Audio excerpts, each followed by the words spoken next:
Allow yourself to relax and sink into your seat comfortably. Closing your eyes, exhale all of that's happened during the day, all of your worries, and release them completely from your body. As you inhale, inhale pure peace and relief that's present within the God in you. Breathe in and breathe out. Breathe in and breathe out.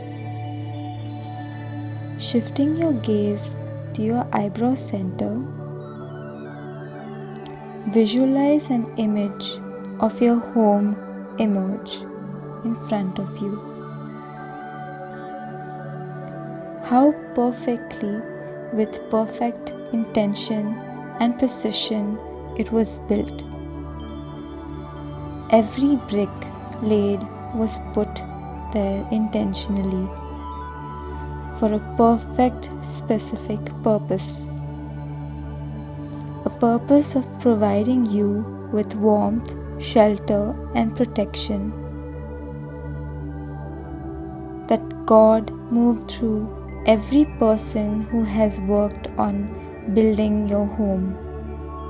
The construction worker, the painter, all the people involved in emerging this masterpiece. This masterpiece wouldn't be possible without God. It was God who moved through them perfectly. Even every imperfection that it may hold, it is God communicating to you. Do you not see how God is with you all the time? He guides you perfectly to empower yourself to be able to move through your false beliefs and patterns. He wants you to reach your home of peace in your heart.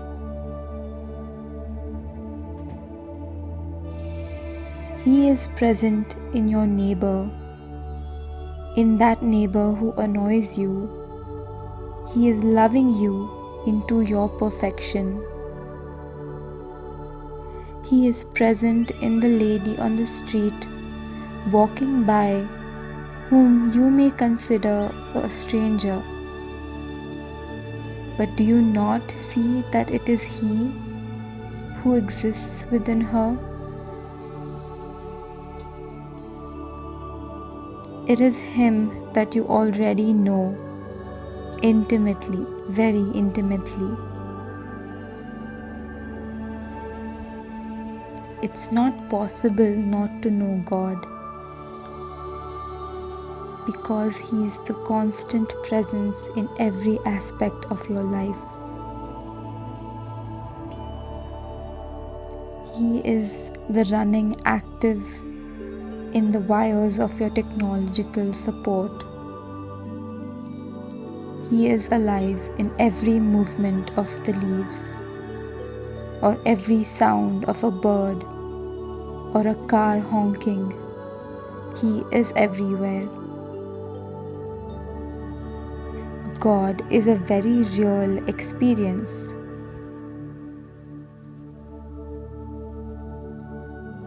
He is present in your own presence too. Allow yourself to feel into that presence. Feel into the oneness of how you and Him exist.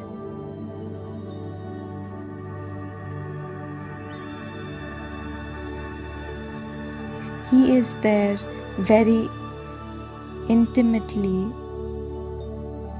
through your twin flame.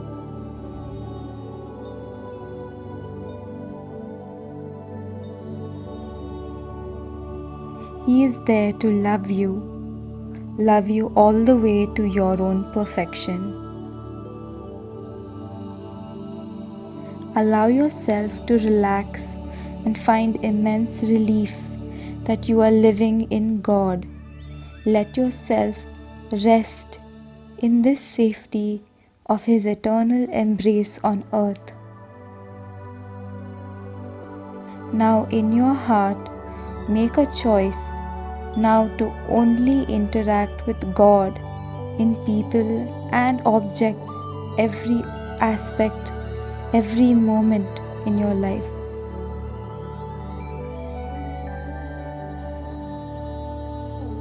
Choose to commit to being present with God as He is present with you, and He always has been and will be eternally.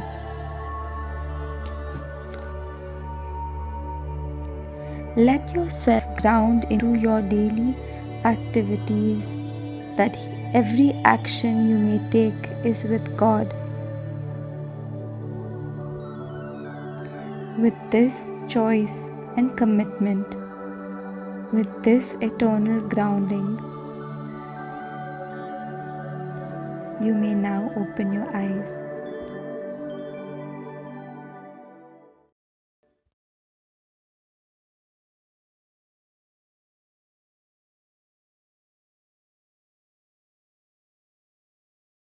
Hi everyone, I'm Brianna Manalo. I'm a certified ascension coach and student of Jeff and Shalia Divine, and I'm so happy to be doing today's Oracle card reading.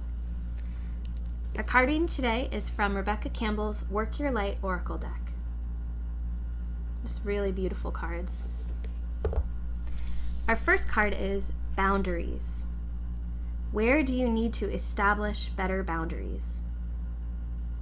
And you can see in the card, right in the center is you, or this figure, this sort of central energy right here, and she's got her arms up. She's saying no to all of the taking energy, all of the grabbing energy all around her.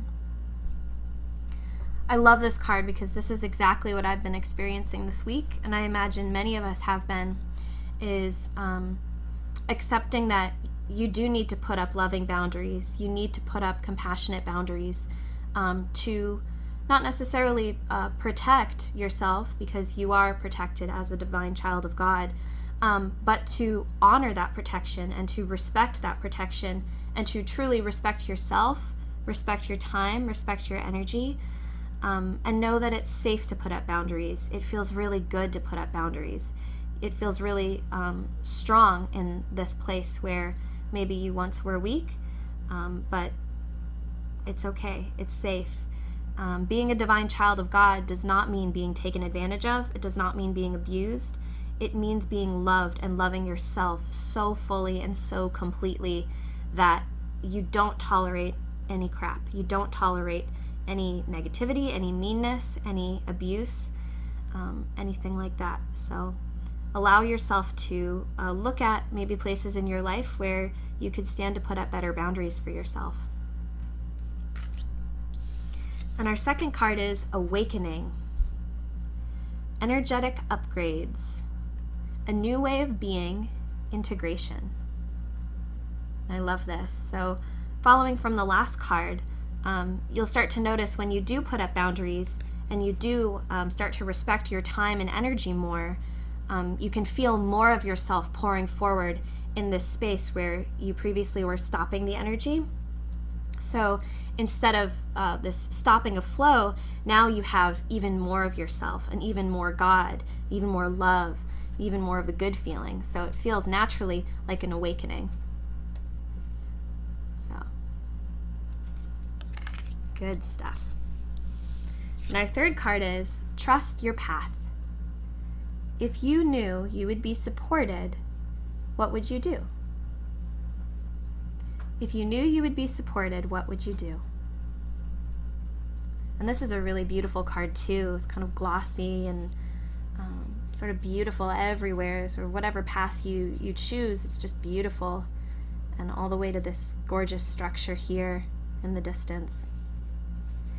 Yeah, and I think we can all feel in our hearts, everybody's sort of gorgeous structure within themselves, kind of where you want to be or what your vision for your life is. Everybody sort of has that in their heart. Everybody can feel that in their heart. And this card is really encouraging you to trust that vision, to trust that feeling, trust that desire, and know that you are supported. God wants you to pursue your desires. God wants you to pursue your heart and what's in your heart, and know that you are supported, abundantly supported. I think I read a quote somewhere this week that if you take one step towards God, God takes like 1,000 steps towards you. So you can feel just in this card alone, like this desire to keep moving on your path and keep grounding into your path, because you are on the right path. You are supported. You are loved. Thank you all so much. I hope you enjoy this sermon.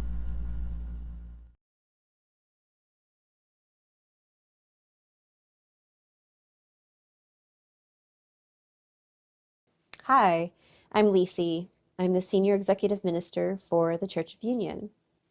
Really hope you enjoyed the service so far. This is our fourth Sunday service.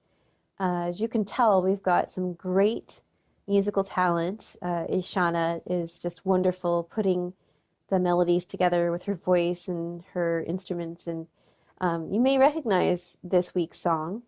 And this song has been changed. The lyrics have been changed slightly.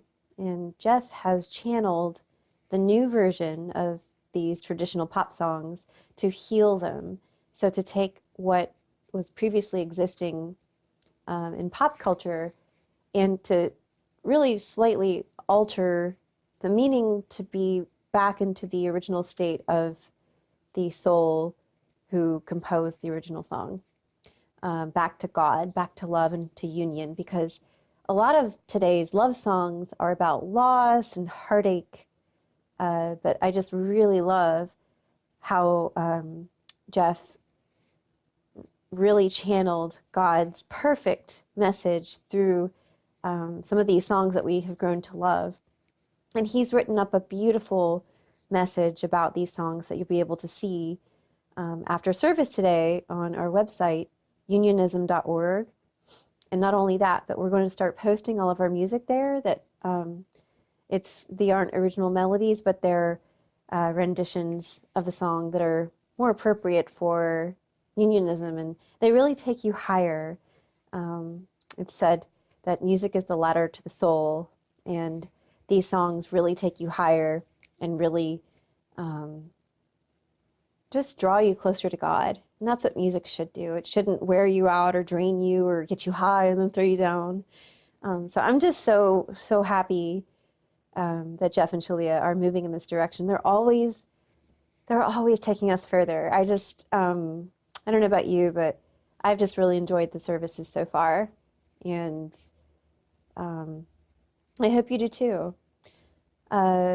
Before I talk about what I want to talk about, and before we hear from Jeff and Shalia, I wanted to say that we are now accepting tithing donations. So that's a monthly contribution, and that's 10% of your income off the top.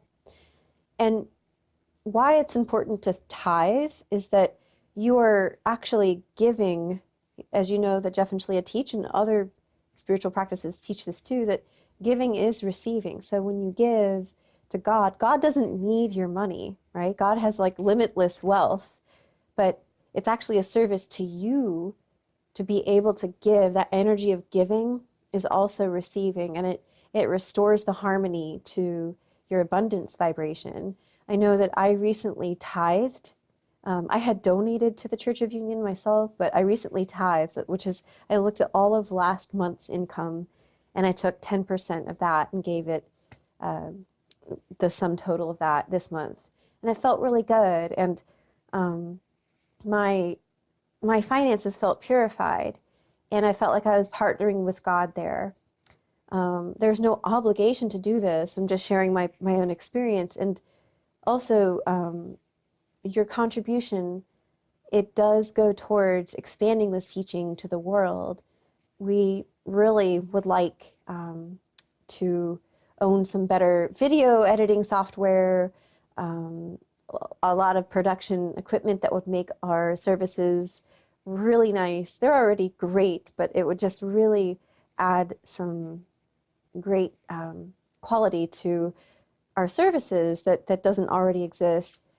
Help building out the website, storage for the services online, and so on. And we might discover things that we'd like to do. We're going to put a lot of funds in a foundation to one day, the hope is to build or to have land or have an actual physical place for workshops. So there's a lot we can do together. And we have a board, the Church of Union Board of Directors, that all decide about where this is spent. And soon we're recognized, we are currently recognized as a nonprofit at the United States state level. And soon we'll have our 501(c), so we'll be able to issue you a tax statement for donation purposes if you're contributing a large amount. So totally up to you. Just wanted to share my own personal experience and then let you know what the funds would do. And actually, that leads into what I wanted to talk about. It's something that's related to Jeff and Shalia's sermon coming up, and that is the place where you feel separate from God. It's what they mention is a bit called helplessness, and that helplessness is the root of sin, missing the mark, and feeling like you can't help yourself. And so when we think about abundance and poverty mindset, and those seem to be polar opposites. Poverty mindset or lack consciousness comes from feeling helpless, comes from feeling like you need your abundance to come from the outside, right? That's why tithing actually says to God, I have abundance. And it says to the universe, I have abundance and I'm giving it, right? And that energy you create in your own reality will come back to you. And it's not that you're giving to receive, but it's believing in the spiritual truth, coming back into alignment with the truth that you are abundant, that all your wealth is God's wealth. And it's like a testament to that truth in a sense. And so we are going to learn from Jeff and Shalia where or why we metaphorically lost our innocence and started feeling helpless, and started believing that we weren't, empowered and that we weren't responsible for our own realities. So I'm really looking forward to watching that again. I do preview all of the sermons ahead of time so that I can properly introduce them to you, and I don't give away any spoilers if I can help it. But it's so good, and I just wanted to say it's so lovely to hear from a very powerful, centered, divine feminine as our guru, Shalia herself, share all of these messages and to teach us in human times, in recorded spiritual history, there haven't been women who have been giving the spiritual talks, the sermons, as much as men, although they did, but recorded in history, it's been mostly men. And actually, Jeff and Shalia will talk about this disparity of men and women and empowerment a little bit. So there's a lot of juicy stuff in the sermon to come. I'm sure you're going to watch it now and watch it again. You'll learn a lot of new things I didn't know about the Hindu faith and the different periods of time that are taught there. So without further ado, I'll let you sit back, relax, and enjoy this week's sermon of Jeff and Shalia, starting with discussing paradise in the Garden of Eden.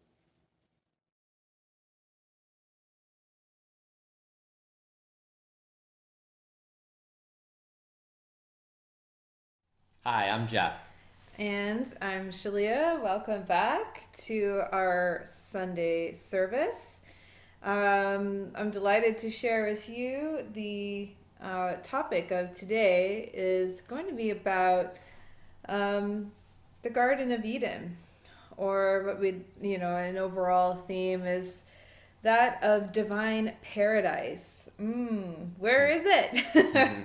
Well, we're going to talk about that in just a moment. We're going to begin with our 3 opening ohms. Please feel free to join us.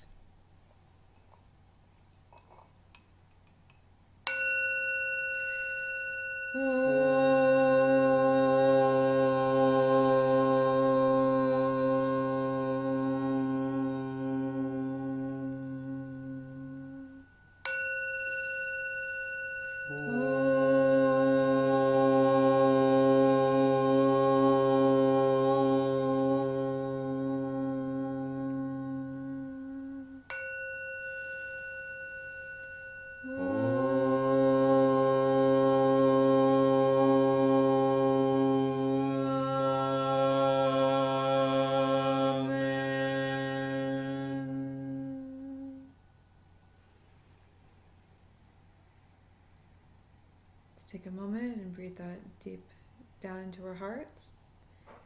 And we're going to say our opening prayer. Sounds good. Say it along with us aloud or in your heart if it feels good to you. I am the only child of God, forever part of Him. I am created by Him in perfection, and there I always remain. My mind is my sanctuary, where I keep His holy creation sacred.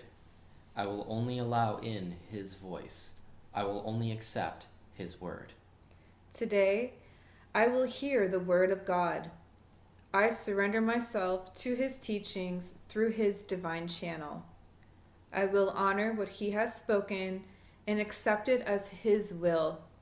I will be obedient to His word, for this is my salvation.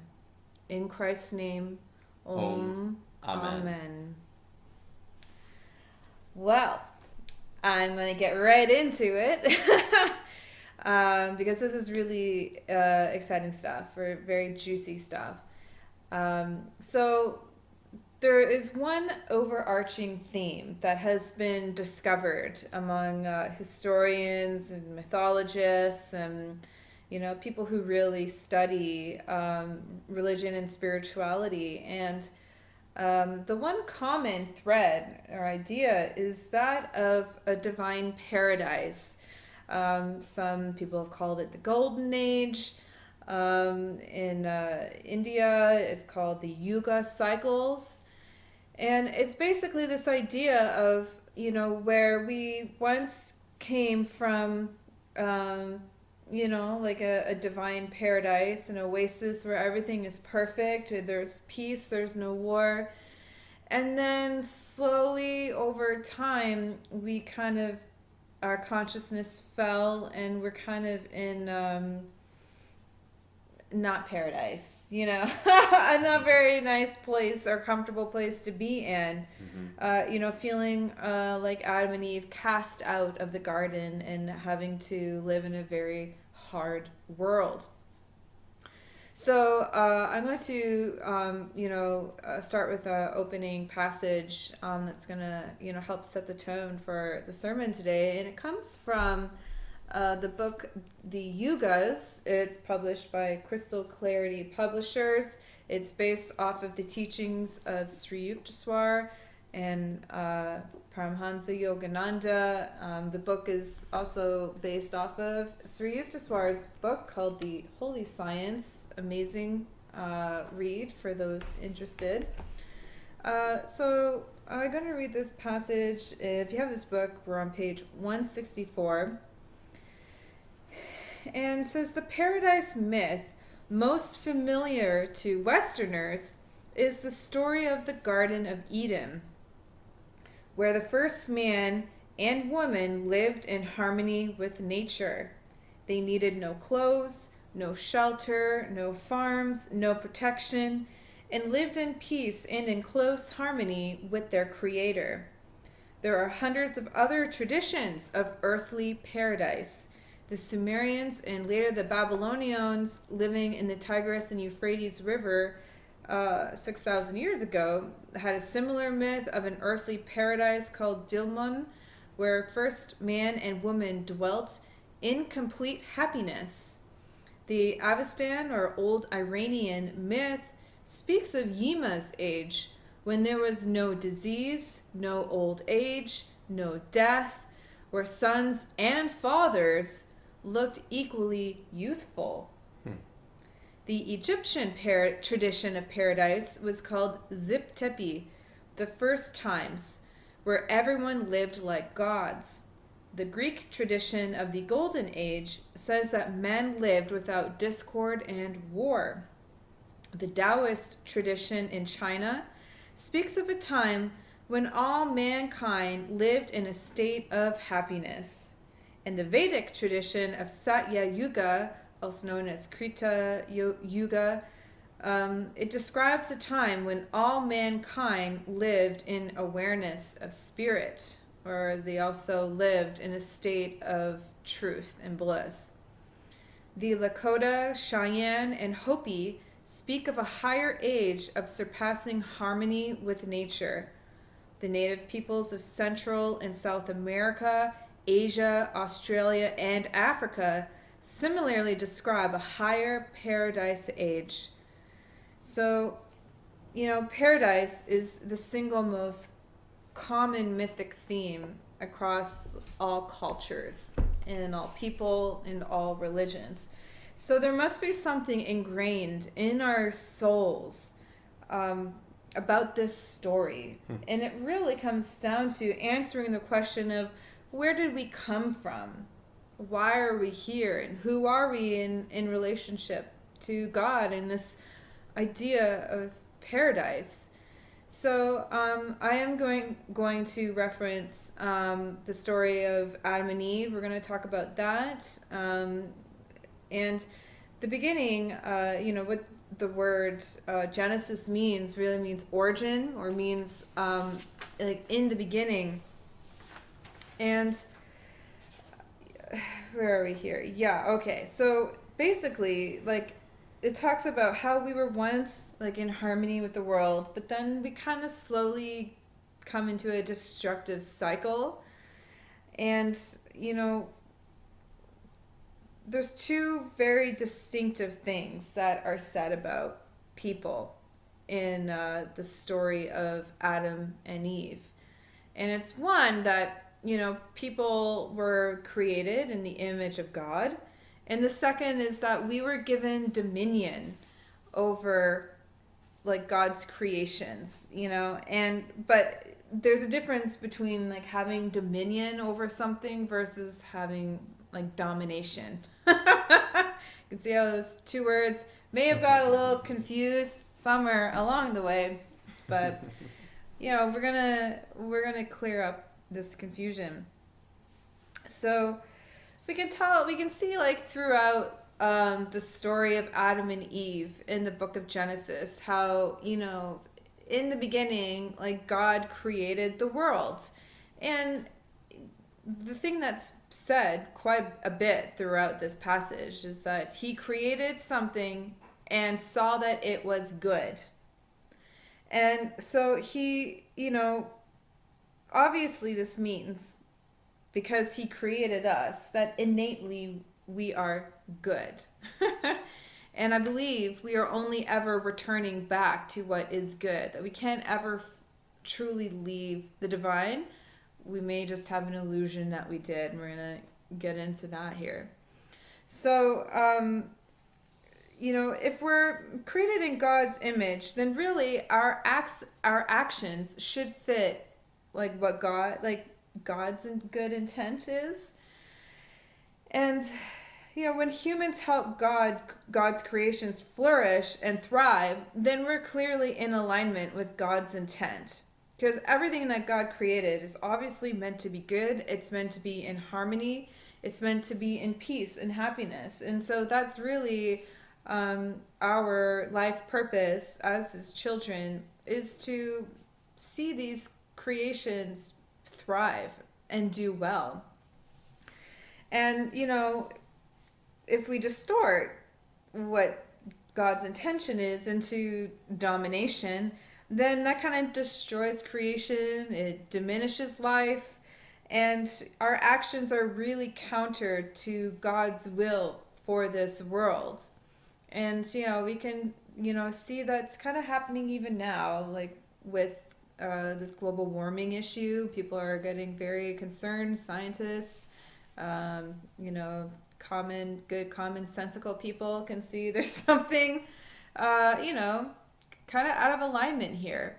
But I think what we're really experiencing is a great realignment. So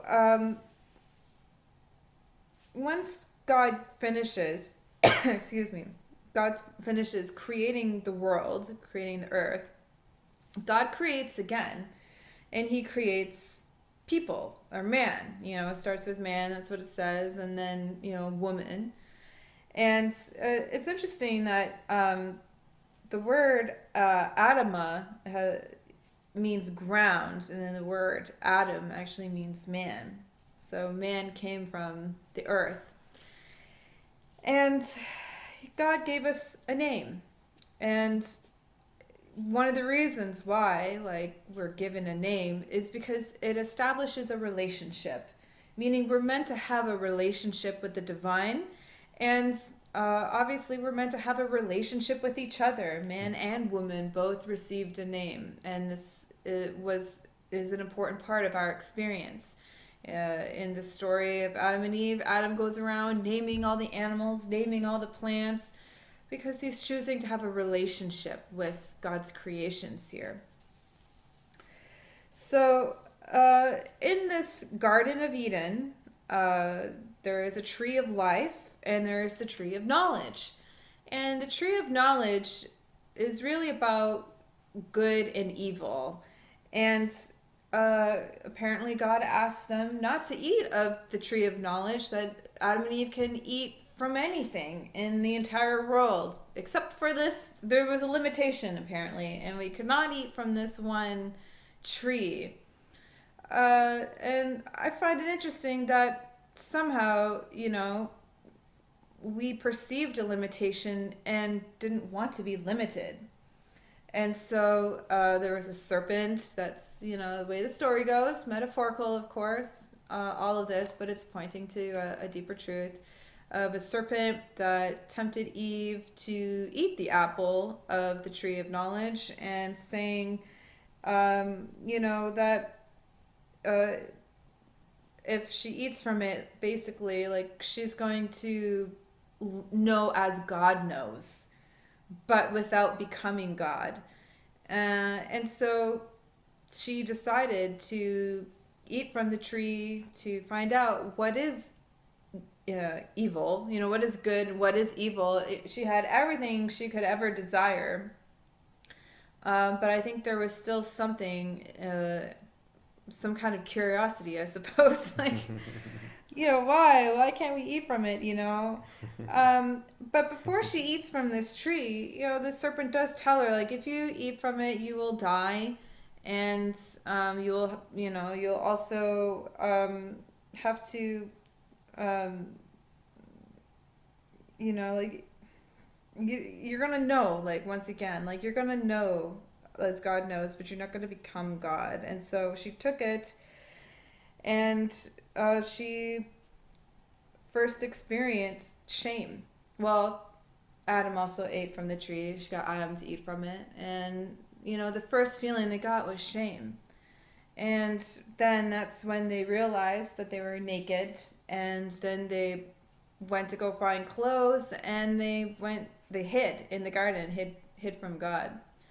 But I guess what I find really interesting at this point is how I feel like being naked was really a metaphor for feeling vulnerable. And in that vulnerability, they passed a judgment because they wanted to learn how to be separate from God, And so they felt like this vulnerability, and then they felt shame for it. And I find that really interesting, that is really the first experience, first feeling of separation, or first thought of separation was shame. You got to be ashamed of something, I guess. I don't know. So anyways, God asks Adam and Eve, what happened, and the positive relationship that they had with God was now disrupted. And Adam blamed Eve, and she blamed the serpent. So it's funny how you go from shame automatically to blame. You can see a very, like, clear pattern of no longer being responsible, starting the process of losing dominion over the planet, over God's creations. And now we're moving into the feeling of helplessness. So, and I found that interesting. You were telling me recently that in A Course in Miracles, it talks about that's the origin of sin, isn't it? Yeah, that's the ultimate foundation of sin, is helplessness. The feeling of helplessness. And you can see how, like, this story, like, really depicts how that really first occurred here. So then God says, because that the woman and the man like basically disobeyed God or started to get out of order with God and move away from God's intention, that women's hostility towards the serpent will be ongoing, and the mutuality of men and women will give way to male domination. So you can kind of see, in a sense, that that's where we are even today, how, there is still not harmonious relationships between the masculine and the feminine. Although we can all clearly see like that is in the process of healing. Like with the women's movement, for instance, we can see harmonious twin flame union, another really important thing that's been happening on the planet lately. And as the part about women's hostility towards the serpent being ongoing, I mean, clearly it's not about like physical snakes, like a physical. I have nothing against like an actual snake. But I think in this instance, like what's really pointing out is about what, like this women experience a certain hostility to like just feeling like this inner betrayal. But I just want to point out that at the time that this story was created, like it was created in Kali Yuga, meaning like the darkest age you can be in. And so, you could see this as an attack on women, but it's really like men and women are equal in the fall. Like it's not like women are to blame for us leaving heaven or perceiving to have left heaven. It's completely mutual, hence why the mutuality of men and women, have been hostile, and it even said here that it gave way to male domination, which is something that we have seen for quite some time, a patriarchal society, but not in like a positive sense, more in a domination sense. So humanity's relationship with Earth is now affected from, this act of separation. And it says that thistles and thorns began to grow on Earth. Like Earth became not as safe a place to live. And people will now have to work like hard labor until they die. And when they die, they're going to return to the dust upon which they were taken from. And so the story ends really when people know the difference between good and evil, and God recognizes the difference between knowing what is good and evil and like doing what is good.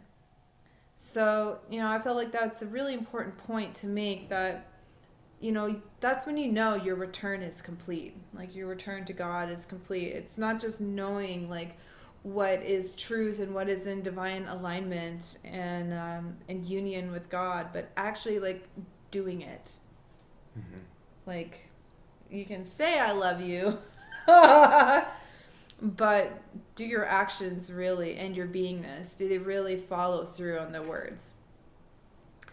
So God knows in this story that people's goal is to ultimately return to that place of immortality, that paradise. And for some reason he bans them from the garden, or not for some reason, he bans them, puts a boundary, and hires an angel to protect, the gates and prevent them from returning. But this Adam and Eve story is really set at the dawn of time, and it's really designed to shape the perspectives of our life and the world as it is now, and shows the contrast between like God's good intentions and people's actions. And really, like, once again, the importance of, it's our life purpose, or we're created to not just like take care of the earth, but to really grow and see God's creations thrive, and how men and women are partners in that work. So you can see like how, even for instance, a dog groomer is someone who is helping thrive, like God's creations thrive, or someone who is like even a programmer and, moving technology and science forward. Well, God created all of that. And so this is really their job of seeing it thrive. And I mean, everyone's life purpose is really geared to thrive on God's creations. And so it's really important to recommit our vision or God's vision of what He intends for us and intends for life to be. And I just want to point out, like, at this point, how eventually, like, we do go back to God, and we have to go back to God. That no matter what age you're in, like, I'll share with you, in this book, The Yugas, they talk about, I think there's four cycles, 4 yugas, and the lowest point, let me find, is the Kali cycle, which ended in the 1700s, which is about the time the Renaissance occurred. Science became official, and really, like, people's level of awareness began to increase, and people started to think of themselves as like a conscious being. And someone, like, ignorance was starting to be lifted, and people were beginning to learn to read and write again. The Dark Ages, like, I can't tell you how many book burnings occurred. Like the Great Library of Alexandria, thanks to Alexander the Great, was destroyed. Many other libraries were destroyed. The library in Great Egypt and all around the Mediterranean, in China. China at one point burned all its books. They're just like, to hell with it. We're done. We're just gonna not be responsible, I guess. So,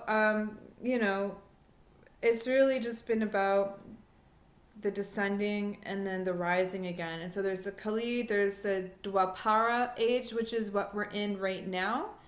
And this is about energy. This is about starting to become aware again, understanding that there is willpower, that there is a consciousness, that the beginning of the understanding that you create your reality based off of your belief system, based off of your thinking.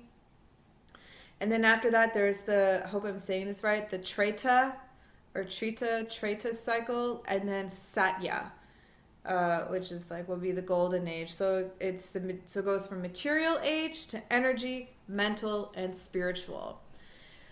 And most major religions were created during the time of the Kali Yuga. There was Christianity, there was Islam, there was Buddhism, all came from the Dark Age, to really help pinpoint that our goal is to once again go back into this age of enlightenment. And indeed, like, that's who we are as divine beings. Like, we're not meant to be in this low state of consciousness. We're not supposed to be, like, killing each other, and we're not supposed to be living in discord and disharmony. Our earth is supposed to be thriving and a beautiful paradise. And there's many spiritual powers that we're meant to have, and that we do have, if they're uncovered and nurtured and are done in the name of God. So eventually we will return back to this paradise. You can go back there sooner rather than later by doing your inner work and advancing your own consciousness. And I just want to say as well, like, you can wait it out if that's what you want to do. If you were born in, many people watching have had lifetimes in the Kali Yuga cycle, and your life was probably very, very hard and difficult and painful. But if you look at your life now that we're in the Dwapara cycle, your life is a lot better because of the consciousness of society and the current consciousness of the planet. It's a big difference. And so you can just imagine, well, what if, what is your life going to be like when you're born in the Treta age, or the next age, which is the year 3900.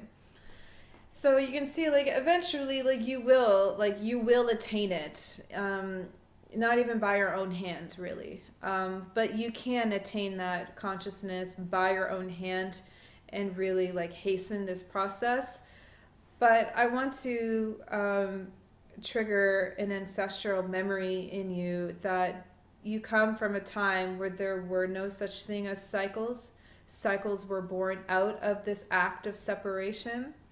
And the reason why a lot of these major prophets and religions were created during Kali Yuga, or the Dark Ages, is to really snap us back out of that consciousness and to forever remain in a pure state in heaven or in the Garden of Eden, or this idea of paradise. Like, all our hearts know that, what is good and what is wrong. Like, there is, like, we're innately built in with this knowing. And so as you choose to purify your consciousness, then you really do become a bodhisattva, and you help purify the world. And, like, you just imagine all the most enlightened people on the planet start to get together, and naturally this peace expands everywhere. Like, it's already been proven. I think it was the transcendental meditation people that groups of people that, like, meditate in urban areas, the crime reduces, and it's really cool. There is that concept out there, and I know it's true because your thoughts affect reality. It creates reality because your thought form is an energy, and that energy, with its will and intention, it does something. And this is where science comes in, and science is very interesting because it really does go hand in hand with religion. And where religion has been backwards in some ways, like, it will get caught up in that. It will get proven that this idea of living in a paradise and what that means, like, not having to, I mean, you would wear clothes, like, you don't, the people, I think it's a metaphor for embodiment. Yeah, thank you. I'm like, yeah, it's a metaphor for embodiment. Because even physical or non-physical, you're still a sexual being.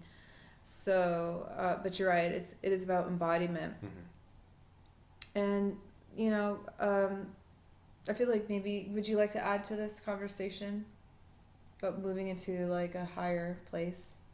Well, I just wanted to say, like, the whole Adam and Eve story, it is an entire metaphor. You don't, like, this isn't exactly how the fall took place, or, the fall of your consciousness. It's just a metaphor for what happened. And what happened was a fall of your consciousness and an embodiment into a physical plane. Because this metaphor of not having to wear clothes, not having to farm, like, this is all just a metaphor for living in a pure conscious state without a physical body. And you can see how even Jesus proved how you can, like, manifest, like, out of thin air, or Sai Baba would, like, walk around with coins and gifts, and you'd just come out of his hands, in India. And so you can look at examples of people like that and know, and, like, saints, many saints, like, they're really pointing to a higher truth, that's how we're meant to be gods and live like gods, because we are. And the only reason that you don't live like that is because of a fall in your consciousness. And all you need to do to return to your perfectly divine state is to purify your consciousness. Exactly. So there are many ways that you can do this. We personally teach the mirror exercise as a way of cleansing your consciousness and raising your vibration. There are many other spiritual practices that do this as well. And so I encourage you to find what really works best for you. We have found the mirror exercise to be the fastest way of purifying our consciousness And Well, the mirror exercise combined with the twin flame journey. combined, yes, thank you. Because if I was you're about to say that, yeah. if you're doing the mirror exercise for the purpose of purifying your consciousness, of attaining harmonious union with your twin flame, your harmonious union arrives naturally as a result of your spiritual mastery. When you have mastered this tool called the mirror exercise to the extent that you can take it to the next level, well, God brings you very gently and naturally and easily your harmonious union, which is the next level of that tool. Exactly. And you'll see how that's once again you realigning your consciousness to God's intention of you being in a harmonious partnership, with your divine counterpart, living your life purpose. Mm-hmm. So I think we can do our closing prayer. Surely. Yes. Very good. So if you'd like to join us in this closing prayer, you can follow along in your heart or aloud. Let's begin. Father, I accept your word into my heart. I will honor your will in my life and will follow you without hesitation anywhere you ask. I know you guide me into your heart where I belong. I accept that you are everywhere and your teaching is in all things. God, I know you provide me with clarity in this teaching of union, that I may be forever in union with you. I accept that you are in me as you are in my brother. I will not deny my brother your word and will share your teaching with him in any way you ask and only as you ask. For when I share my salvation with him, I fully claim my salvation and return you with him. In Christ's name, Amen. Speaking this prayer in your heart means you have accepted that you are on the path of awakening to your true divine nature. This is what it means to be a unionist. Follow the teachings of union with God wherever you find them and purify your consciousness into perfect union with your Creator. Now let's finish up with our 3 Ohms. Let's do that. Please join in if you feel.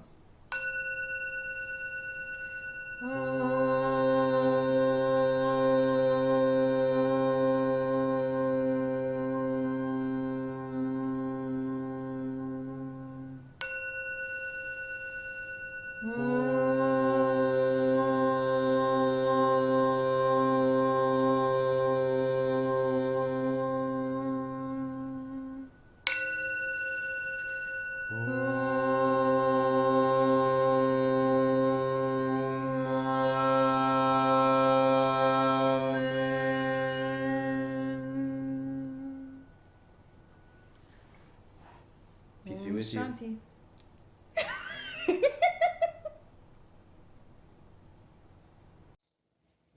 Thank you so much for watching. And if you enjoyed today's sermon, please visit unionism.org to find all of the music that we'll be posting there and the readings from today's sermon, the books that Shalia read from, as well as the prayers written out are there, and information about unionism and our past services are all posted there as well. And don't forget to donate or to tithe to the church. You can find the button to do that at the top of the website, and your contribution will not only be sending a message to the universe that you're abundant, but also this will help the church to expand this message of union and unity throughout the entire world. And so your contribution really helps to do that. Thank you. And also, if you'd like to join us for a quick after-church tea, visit twinflamesuniverse.com/forum, and you can find the after-church tea open forum topic and come chat about some of the things that we learned about today. Thank you very much again for coming. Lots of love and many blessings in your week.